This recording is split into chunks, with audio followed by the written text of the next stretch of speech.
México nos comunicamos con Alejandro Puerto. Él es diputado independiente y también estuvo presente en esta cita realizando diversos cuestionamientos. Diputado Alejandro, buenas noches, bienvenido. Buenas noches, ¿cómo están? Gracias por la invitación a platicar sobre estos temas. Gusto en saludarte para que nos platiques, diputado, sobre tus cuestionamientos en materia de personas desaparecidas. Tenemos entendido que por ahí señalaste la falta de homologación en cuanto a una política específica y puntual para el tema de las personas desaparecidas. Amplíanos, por favor, esta información. Sí, así es. Tuve la oportunidad de cuestionar al secretario de estos temas, porque como ustedes saben, la Comisión de Búsqueda está supeditada a la Secretaría General de Gobierno y además la Secretaría General tiene una función de coordinar al resto de sectores que forman parte del gobierno estatal, del Poder Ejecutivo, y lo cuestionaba sobre dos cosas esencialmente. La primera de ellas es qué explicación tienen ellos de algo que ocurre siempre en donde se encuentran fosas clandestinas o restos humanos, porque va la Fiscalía, va la Comisión de Búsqueda, encuentran restos, se retiran, pero una semana después vuelven a aparecer cuerpos en el mismo sitio.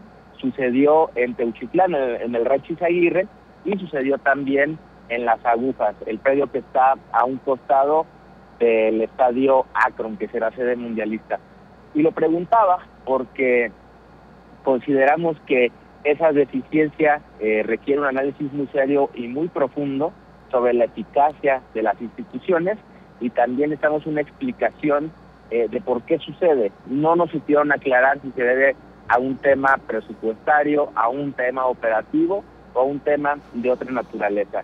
Y también lo cuestionamos sobre el tema de las cifras, que es un tema que no supo explicar. De hecho, se revolvió un poco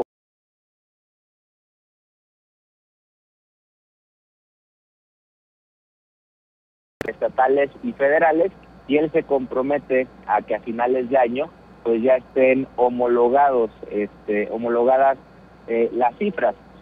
Yo señalé esto porque me parece muy lamentable que el gobernador haya celebrado que Jalisco ya no tenía el primer lugar en personas desaparecidas, sino que ahora tenía el segundo, cosa que sigue siendo igualmente de lamentable y vergonzosa, porque están celebrando sobre un piso falso, sobre cifras que no son certeras, y eso me parece tramposo. Se puede haber alrededor de esto muchas interpretaciones, y quizás una de ellas es que querían llegar a este primer informe celebrando un logro que no es un logro de ninguna manera, sino algo que todavía le mete más incertidumbre a la crisis de personas desaparecidas. Claro, el tema de las cifras sin duda se presta mucho a la manipulación, a las interpretaciones y, como bien comentas, pues a dar discursos triunfalistas en un contexto donde realmente pues faltan más de 16,000 personas en el estado de Jalisco, y que aparte hay un desfase, como bien comentas, de más de 1,000 personas, que no es menor. Claro. Y que también ya hay un rezago desde hace varios años con esta falta de homologación. Y también preguntarte, diputado, o mejor que nos platiques, ¿qué contestó también el secretario cuando se le platica o cuando se le plantea el tema de las familias de madres y padres buscadores, que son quienes hacen el trabajo incluso forense y que son los que hacen los hallazgos que ya después detonan una investigación y que muevan los cuerpos de seguridad y los peritos hacia zonas pues donde la ciudadanía muchas veces les reporta a ellas y a ellos estos hallazgos de fosas que resultan efectivamente ser sitios de inhumación clandestinos? Mira, empiezo por una cosa que mencionaste sobre el tema de las cifras y ahorita paso a esto. El tema de las cifras no solamente se presta a malas interpretaciones, también podría prestarse a encubrimiento, porque recordemos que quien dejó de alimentar la base nacional de datos fue Enrique Alfaro. Entonces no tenemos certeza de cuántas personas desaparecieron durante el sexenio de Enrique Alfaro, y hoy no sabemos a ciencia cierta cuántos han desaparecido en este año que lleva Pablo Lemus. Esa acotación creo que es importante que el público la sepa.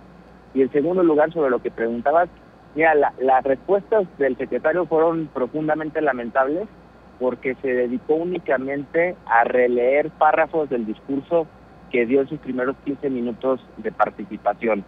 Ante estas preguntas sobre las familias de personas desaparecidas, se limitó a decir que el gobernador se había reunido con ellas, que se había creado una burocracia especializada para la búsqueda de personas que, como hemos visto, no ha dado ningún tipo de resultado. Pero hay algo mucho más delicado que yo creo que desconocen ellos o no lo han querido hacer público. Quienes más están promoviendo la creación de colectivos de búsqueda es el propio gobierno del estado a través de personal del DIF. No están claros los motivos de por qué hacen esto, pero si ustedes platican con personas que asisten a tomarse muestras de ADN para localizar a sus familiares, van a encontrarse con varias historias donde personal del DIF los invita a hacer colectivos y que estos colectivos respalden las medidas del gobierno. Creo que por un lado hay un afán de utilización de las familias buscadoras, no hay un reconocimiento como tal, aunque lo hayan querido vender así, porque si hubiera un reconocimiento real, habría una política de búsqueda más cohesionada. Y yo lo que señalé ahí es que la política de búsqueda está totalmente desarticulada, tan desarticulada que el secretario no sabe cuántas personas hay desaparecidas, no sabe cuántas personas se localizaron en el predio de las agujas, la fiscalía no sabe lo que sabe la comisión de búsqueda y la comisión de búsqueda, es decir, no tienen un criterio único sobre este gran problema. Y el tema de las familias es un tema que apareció constantemente, justo porque es un contraste tremendo de cómo la comisión de búsqueda y cómo la fiscalía quedan rebasadas por completo cuando son a las familias a quienes les reportan ese tipo de hallazgos. Ellos se limitan únicamente a este tema simbólico de reunirse con ellas y ellos, pero no están, desde mi punto de vista, verdaderamente involucrados en una política de búsqueda. Es únicamente un escenario en el que les utilizan, lamentablemente. Y lo delicado también de las cifras, diputado, es que a pesar de estos desfases y de esta falta de consistencia, aún así ellos señaló el secretario, que hubo una reducción de 16% en casos de personas desaparecidas, pero en realidad vemos que, por ejemplo, en muchas ocasiones la aparición con vida de personas se debe a liberaciones deliberadas de quienes les privaron de la libertad. Sí, por supuesto, porque a las personas que encuentran no logran identificarlas, que es el problema que está sucediendo en las agujas. Hasta ahorita solo hay una persona que ha podido ser identificada y ese es parte del cuestionamiento que le hice hoy. ¿A cuántas más han podido identificar? No supo contestar. Se supone que mañana la Fiscalía tendrá este tipo de datos, pero esa es la parte justamente preocupante, porque estamos hablando que hay no solamente una crisis forense, no solo una crisis de personas desaparecidas, sino una crisis completamente judicial, porque entonces, si el problema es regresivo, quizás también enfrentamos problemas en las carpetas de investigación que no están siendo judicializadas de manera debida. ¿Qué quiere decir esto? Que a lo mejor muchos homicidios no están catalogados como homicidios, sino como un delito de otro tipo, y algo similar puede estar pasando con las personas que no son localizadas, particularmente con los menores de edad, que sí la Fiscalía los maneja como personas no localizadas y no como personas desaparecidas. Claro, diputado, y en otro tema también me gustaría preguntarle, recientemente el CEPAD hizo un estudio sobre el presupuesto para el 2026 que ha presentado el gobierno del estado y sostiene que en realidad no hay un aumento como se señala en materia de seguridad ni de desapariciones. De hecho, la Vicefiscalía de Personas Desaparecidas sufre un recorte de más de 13 millones de pesos y también el Instituto Jalisciense de Ciencias Forenses tendría una reducción de 14 millones de pesos y pues eventualmente ustedes van a tener en sus manos estos dictámenes, van a poder revisar, preguntarte si ya hay algún diálogo entre diputadas y diputados en este sentido o si se le hizo también algún pronunciamiento al secretario en este sentido del presupuesto que para el 2026 pues va con ciertas reducciones y lo que comenta CEPAD es que la prioridad del gobierno del estado va más bien hacia la seguridad, pero para el mundial. Sí, conozco el análisis, comparto lo que contiene.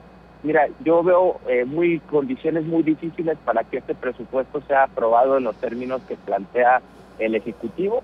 Creo que va a sufrir muchas modificaciones si es que se llegase a aprobar, pero lo que sucede con el presupuesto es que el dinero para búsqueda de personas con la creación de nueva burocracia se reparte entre distintas dependencias y se hace lo que ellos llaman un esfuerzo de transversalización, que no siempre es lo más óptimo. A veces dispersar o tener recursos tan dispersos debilita la acción pública.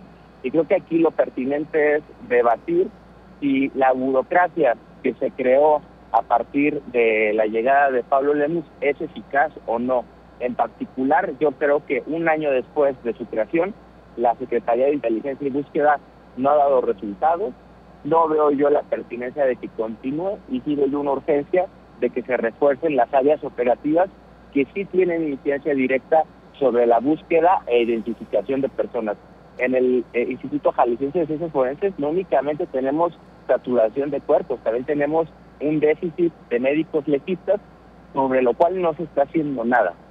Sin embargo, pues persiste este discurso de apostar por una inteligencia que el día de hoy no sabemos para qué sirve y se deja de lado otra área igual de importante que es la Dirección de Análisis y Contexto, que no ha dado criterios satisfactorios para prevenir o para perseguir el delito de la desaparición forzada. Diputado, muchísimas gracias. Lamentablemente se nos termina el tiempo, pero debido a la importancia de estos temas y a que van a continuar las glosas, seguramente continuaremos en comunicación si nos lo permites. Claro que sí, les agradezco mucho. Saludos al auditorio. Muchísimas gracias, el diputado Alejandro Puerto.